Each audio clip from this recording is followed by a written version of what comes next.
तो दोस्तों, अपनी विस्तारवादी नीति के चलते चीन दुनिया भर का विरोध पहले ही झेल रहा है। अनेक देशों में चीन के कई प्रोजेक्ट्स को रद्द किया जा रहा है। भारत, अमेरिका समेत दुनिया भर के तमाम देशों ने चीनी कंपनियों पर प्रतिबंध लगाना पहले ही शुरू कर दिया है। उन्हें अपने देश से बाहर का रास्ता पहले ही दिखा दिया है। इससे चीन को पहले ही आर्थिक और कूटनीतिक स्तर पर काफी नुकसान हो चुका है। मगर दोस्तों, थाईलैंड के द्वारा हाल ही में लिया गया फैसला चीन की सामरिक महत्वाकांक्षाओं को भी एक बहुत बड़ी चोट पहुंचाने वाला है। इसके अलावा इससे भारत को बहुत फायदा होने वाला है। क्या है सारा मामला, आपको विस्तार से बताते हैं। नमस्कार दोस्तों, स्वागत है आपका आसपास की तलाश में। अगर आप इसी तरह की देश विदेश से जुड़ी हुई घटनाओं को देखना पसंद करते हैं तो हमारे चैनल को जरूर सब्सक्राइब करें और साथ में लगे हुए बेल आइकॉन को दबाकर ऑल पर भी क्लिक करें, जिससे भविष्य में आने वाले वीडियो की नोटिफिकेशन आप तक पहुंच जाए। तो दोस्तों, हम सभी जानते हैं कि चीन का 80 से लेकर 90% तेल हिंद महासागर से होकर गुजरता है, और अगर टू द स्पेसिफिक बात करें तो मलक्का स्ट्रेट से होकर गुजरता है। इसके अलावा चीन को अपना माल मिडिल ईस्ट या अफ्रीका में एक्सपोर्ट करने के लिए भी इसी रास्ते से गुजरना पड़ता है। इसके अलावा चीन की कुछ मिलिट्री बेसिस हैं अलग अलग देशों में, जैसे जिबूती हो गया। वहां पहुंचने के लिए भी चीन को इसी रास्ते से गुजरना पड़ता है। अब इस रास्ते पर बाकी देशों से तो चीन को दिक्कत नहीं है, क्योंकि बाकी देश इतने छोटे छोटे हैं कि वे चीन को चुनौती नहीं दे सकते। मगर दोस्तों, यहाँ चीन की सबसे बड़ी मुसीबत है भारत, क्योंकि स्ट्रेट ऑफ मलक्का के ठीक सामने बैठा है भारत। दोस्तों, जैसा कि आप सबको पता है कि भारत का अंडमान और निकोबार आइलैंड ठीक स्ट्रेट ऑफ मलक्का के सामने है, और भारत का यहाँ एक बहुत बड़ा मिलिट्री बेस भी है। बल्कि और स्पेसिफिक कहें तो भारत का एकमात्र थिएटर कमांड जो है, जिसके अंतर्गत भारत की तीनों सेनाएं एक ही कमांड के अंतर्गत आती हैं, वो थिएटर कमांड हमारा अंडमान में ही है। अब शांति काल में तो ठीक है कि भारत चीन का तेल रोकेगा नहीं, चीन के जहाजों की आवाजाही पर भी प्रतिबंध नहीं लगाएगा। मगर अगर चीन भारत से अपने रिश्ते खराब करता है या कभी ऐसी स्थिति बनती है कि भारत और चीन के बीच युद्ध छिड़ जाए, तो भारत चीन की तत्काल मिडिल ईस्ट से कनेक्टिविटी खत्म कर देगा।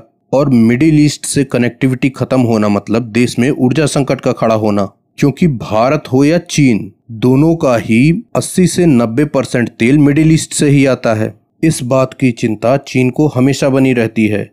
अपनी इस चिंता को दूर करने के लिए चीन थाईलैंड से होकर एक बाईपास रास्ता बनाना चाहता था, जिससे उसे मलक्का स्ट्रेट न जाना पड़े और उसके शिप हिंद महासागर से थाईलैंड होते हुए दक्षिण चीन सागर में पहुंच जाएं। हिंद महासागर और दक्षिण चीन सागर को जोड़ने के लिए चीन थाईलैंड से होकर 120 किलोमीटर लंबी एक नहर बनाना चाहता था, जिससे दोनों सागरों को जोड़ा जा सके। इस प्रोजेक्ट में $28 बिलियन की लागत आने वाली थी। तो चीन ने थाईलैंड को एक सपना दिखाना शुरू किया कि आप हमसे $28 बिलियन का लोन लेकर इस नहर को बना लो, इससे आपको बहुत फायदा होने वाला है। क्योंकि जो सारे शिप अभी मलक्का स्ट्रेट से होकर जाते हैं, वो कल के दिन इसी रास्ते से होकर जाएंगे, और इससे आपको एक बड़ा रेवेन्यू जनरेट होगा। कुल मिलाकर चीन ने इस कैनाल को पनामा कैनाल या स्वेज कैनाल की तरह पेश किया थाईलैंड के सामने। अब शुरू में तो थाईलैंड सरकार को भी बात जमी। उन्हें भी लगा कि ये तो पनामा और स्वेज कैनाल जैसा काम करेगी, इससे तो हम लंबा पैसा कमा सकते हैं। मगर जब थाईलैंड में एक्सपर्ट्स ने इसका रिव्यू किया तो उन्हें समझ में आया कि इस नहर में उतना पोटेंशियल है नहीं, और इससे थाईलैंड को उतना फायदा नहीं होगा जितना पनामा या स्वेज कैनाल से होता है। ओवरऑल थाईलैंड चाइना के डेब्ट ट्रैप में फंस जाएगा, और उसका भी वही हाल होगा जैसा पाकिस्तान या बाकी देशों का हो रहा है, जिन्होंने चाइना से कर्ज ले रखा है। इसके बाद थाईलैंड की विपक्षी पार्टी और थाईलैंड की जनता ने थाईलैंड की सरकार का विरोध करना शुरू कर दिया। जनता के विरोध के बाद थाईलैंड की सरकार को दबाव महसूस होने लगा।